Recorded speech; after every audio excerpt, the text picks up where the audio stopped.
Hello, my friends. This is Rick, that's Batman, and this is your seat at the table. And somewhere around there is Frankie the shelter cat, who's wandering in and out of the door and making a nuisance of herself as usual. We are looking at the creatures of Middle Earth, or a bestiary of animals and monsters, from Iron Crown Enterprises for MERP, Middle Earth role playing game. One of the things that I've noted over the years that sets Tolkien's world apart from a lot of other sci fantasy is that he didn't have an overabundance of creatures.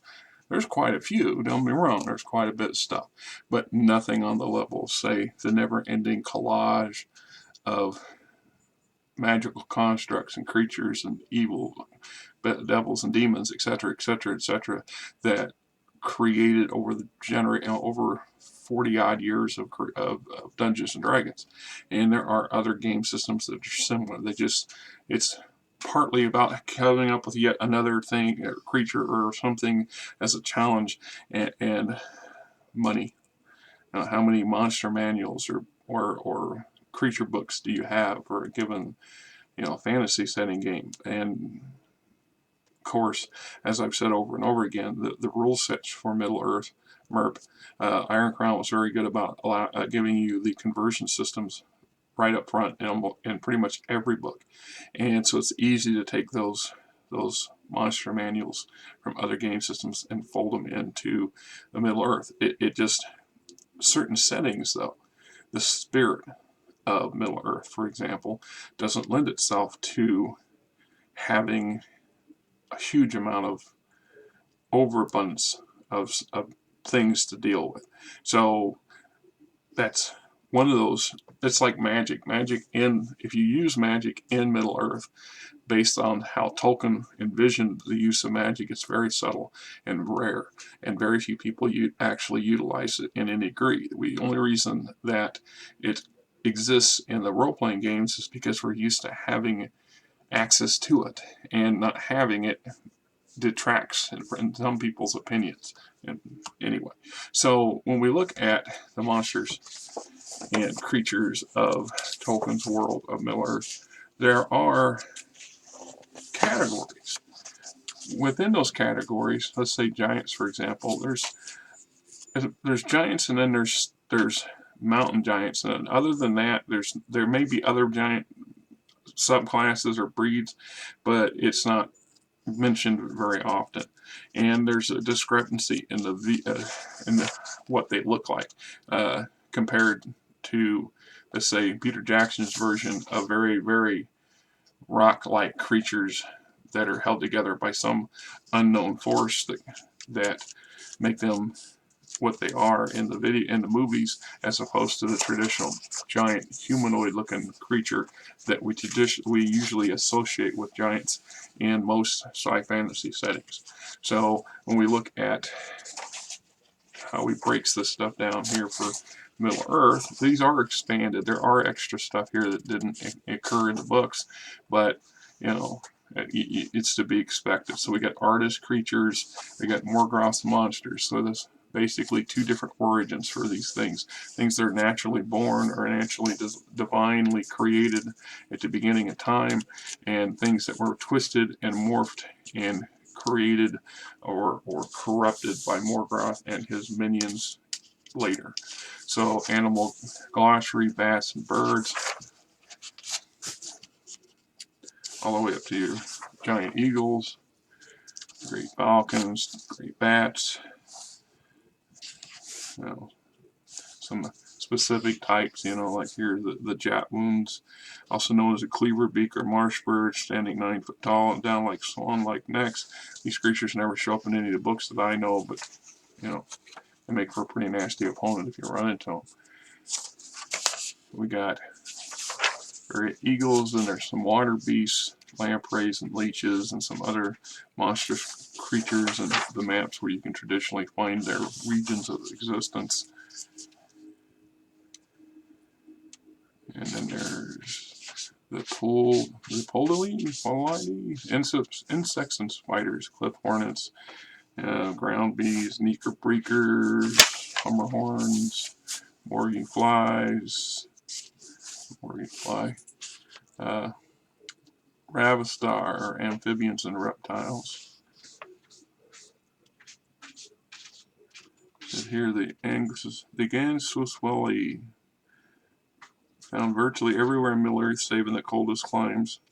The iron unbirds, as they're called, the most resilient and advanced common of the larger Ravistar. This is due to the fact they are unlike any reptile or amphibian warm-blooded. 9 species of these things. Blue terrapins, corals, land tortoises, gray flyers, marsh adders. For the most part, marsh crocodiles. So you see a lot of it is nature-based. It's the sort of things you would find. You would think you would find if you were traveling in the world, and you would have to deal with, wolves and bears and snakes and what have you. Is far more common than you would find things that are not, as opposed to say D&D, where you're actively seeking out these terrible, horrible creatures and constructs and magical what have yous. We just don't. We have some, but we just don't have a slew of them. The kind of big bovine, bovids. This creatures with split, even-toed hooves. And believe these are large white cattle are the gift of Vala Arum. Quite possibly true. Riding and draft animals. Elven horses. Horses of Mordor. Umako are the Oliphants, the giant, really big elephants. And then the regular elephants in here too. The maras, i.e. Shadowfax. Wild horses. Then we got meat eaters, black bears, blue otters, cave bears, death shrews, dire wolves, fishing cats, cliff lions, gray wolves, highland lynxes, north bears, marsh mastiffs, red foxes, red wolves, sheep hounds, right? Sloth bear, spotted lions, the Vuk, it's a wild hill dog, werewolves, white foxes, really big apes, gray apes, other dangerous animals, boars. The Slurdu, so the slurd is a strange arboreal creature found only in the forests of remote islands off the southeast coast of Middle Earth. Animal names and name roots. Monster glossary. Demon wells, fell turtles, watchers in the water, red jaws, evil herons in trees like Old Man Willow, demons, i.e. bullrogs. So you don't have a whole slew of different types of devils and demons in Middle Earth, right? Like demons, bullrog of Moria. Yes? Yes, Frankie? Yeah, you can't come up here. You come up here and start causing trouble, you have to go back out the door. She tried to eat my earbuds here a little bit ago. Yes? In case you didn't see my latest Star Wars video, thanks to the Uncle Sam stimulus package, I was able to afford to purchase a newer, more powerful laptop. It has some detractions, though, that I wasn't paying attention to when I got it. It has only 2 USB ports, which I need one for the camera, one for my mouse, but I need a third one for my headphones. And so since I can't plug my big headphones in, I'm using earbuds. And I think the sound quality is a little less, but there's a lot less static or overflow from the other headphones. Okay, no, off the table. Sneaky. Yes, do that again and I'll put you outside the door. She means well, but I mean, she'll get up there and she'll walk right across that keyboard. Or try to sit on it. Pull on the cords. Anyway, various creatures. The vampires of Morgoth. It's something interesting. They're different from your traditional vampires. Melkuric vampires are not blood-drinking undead spirits of men, rather they are mighty demons. These spirits were once the patrons of harmless normal bats, but under Morgoth's tutelage they became great doers of evil and sources of terror. They are mighty flyers. In early times, Morgoth frequently used them as messengers, appearing as gigantic bats with the faces of hideous men or women and the feet of enormous birds of prey. The vampires are well equipped to deliver orders of Morgoth and spy for him. Vampires can assume other forms by means of their magical shape in cloaks. These cloaks could also give others the power to take on the shape of vampires. See, so they have vampires in Middle Earth, but they're not like your traditional vampires. The same thing with werewolves. There's a section on some werewolves as well. Of course, dragons, some of the biggest and nastiest beasts there are, and creatures quite not quite as heavily developed as they are in D&D, for example, with definitely not the wide range. I mean, over the years, I watched category after category after category of dragons continually to expand until we got some almost absurd categories. I mean, I got nothing wrong with like most of them. We started getting into things like the gym dragons. It was just another need to fill yet another monster manual or another source book with more material because somebody thought, hey, this would be cool, and that's fine. But at the same time, there's such a thing as overkill and too much. Let's be truthful. Out of the, half a thousand creatures and beasts and magic whatevers that you have access to for D&D, do you actually make use of? Generally, we find a handful that suit our needs, and a lot of them, especially the latter ones that come in much too powerful for the average group, is meant for epic level play, etc., what have you. So a dragon, period, I don't care how capable you are, a fighter or wizard or what have you, unless you're Gandalf, and even Gandalf was reluctant to go up against some Smaug face to face. I mean, I'm just saying, Bard the Bowman got very, very lucky. And it was a fate. It was a fate thing. It had more to do with fate of Smaug's fate when he was supposed to die, kind of thing, than it had to do with anything else, in my opinion. But so we have the general features of dragons, some information on them, different types, cave worms, cold drakes, right, wereworms. Now, Peter Jackson in The Hobbit, the Battle of Five Armies. There's the creative license taken on many aspects of it. One of them was the introduction of the Orcish and Goblin army to Erebor was via tunnels carved under the ground by giant whatever the hell they were. Because this isn't Dune, for Christ's sake. I'm just saying. So they were worms, and there actually some possible stuff here that could those things might have been attached to, though I don't agree with how they appeared. That's just my opinion. Fire drakes. I think the original where the army rolled in under a cloud of bats made perfectly good. Could have made perfectly good canon or visuals in the movie, just as it was in the book.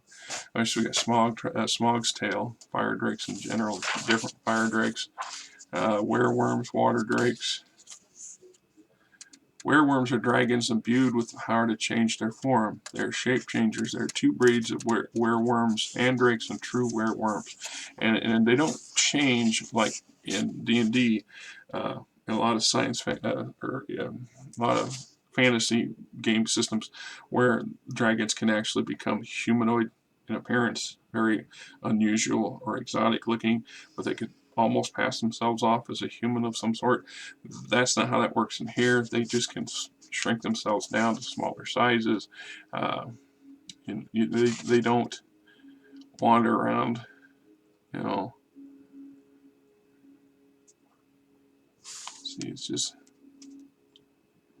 See, like cold drakes, they are powerful spellcasters. However, wereworms concentrate on their abilities of magic to alter their form. It's a powerful shape changer. They can elude, bewilder, surprise, and terrorize.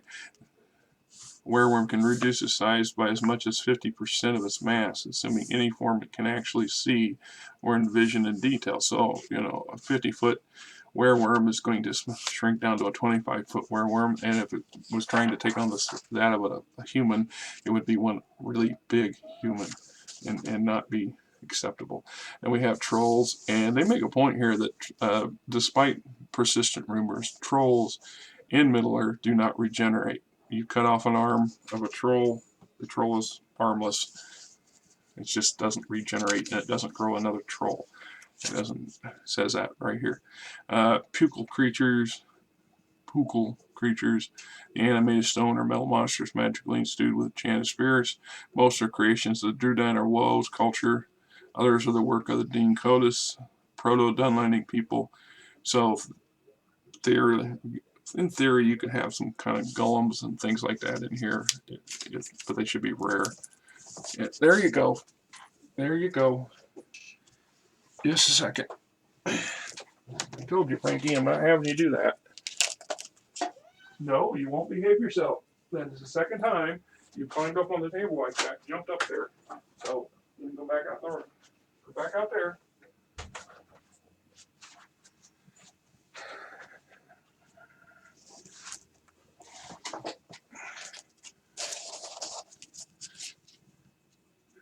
That is a rambunctious teenager cat. That cat has more energy than everybody else in the house put together, except maybe the squirrels running around in the yard outside, because she wants to be in the middle of attention. I dearly love her, but I have had too many problems with her getting up here. Sometimes she'll behave herself. Sometimes there's places, there's a box with a big blanket on it next to the window beside me over here. She'll lay up on that, or she'll lay up by the other window over here and behave herself. But it's not her choice today. So, Buchelman, giant spiders, insects, undead. Undead beings. Now, there are quite a few undead things, most prominent being the Nuzgul, of course, ring wraiths, but there are a number of other undead in Tolkien's world, and they're mentioned, and then they've expanded on them in beta canon when you created the games and things of that nature. That's one of the things that always interested me and puzzled me a little bit when it comes to Lord of the Rings, or Middle-earth in general. All of the novels and books are either Tolkien's creations or creations overseen by or created by Christopher Tolkien, his son. And this is such a rich universe and yet a rich world. And I know that it's not too many more years before the copyright runs out on this, probably just before I die in my lifetime anyway. But the fact that that's such a rich sandbox of possibilities lends itself to many, many, many other stories and novels that could be told in Middle-earth. And yet they don't do that. They don't allow others to play in their sandbox. The fact that they allow them to come up with and create more than a handful of RPGs, game systems based off of Middle-earth, is miraculous by itself. The fact there's no novels other than the key books, I mean, it keeps it to the truest sense. I mean, they don't expand and change things like independent writers and others would tend to want to do. So when we look at the undead, they sit in specific locations and roles, and they're not a massive amount of ever-changing things, because they're nasty enough as it is. You don't need to have 50 different kinds of undead. A dozen different kinds is bad enough, and if you play them right, they should never be boring, because you shouldn't be being chased by these things constantly. That's not how it would play out in Lord of the Rings. In Middle-earth, in my opinion. Skeletons, orbs, werewolves. Here's werewolves. Wargs are bred from cursed wolves, usually large and fierce. They also are more intelligent than their canine ancestors. Werewolves. Morgoth originally produced werewolves by magically altering his minions' forms so they become huge and tanned wolves. He created others by placing his minion spirits in the bodies of great orcs. These creatures can alter their forms so they can stand upright and use their claw-like hands, but they cannot transform themselves into men. So werewolves in Middle-earth are either in their wolf form or in a man-wolf form. They never take on a man form. So they are never mistaken for something that but they're not. So anyway, we're coming to the end of the book. So here we got animal encounter chart, and here's all the stats and stuff for the individuals, entries that were all through the module or the book. It's one of those things we talk about sandboxes. And I think I want to talk about that, but I'm going to do a different video on it. So this is Rick. Thank you for being here and participating. And I've always, if you like it, hit the like button. If you don't, hit the, whatever. Tell your friends, family, associates. These are good. These are good things. These books are great, and I get some good comments, some good commentary, some productive commentary for some people. I got some ideas stirring up in the head. I still see other things I need to do, but it's a matter of ambition and time. Anyway, till next time. This is Rick.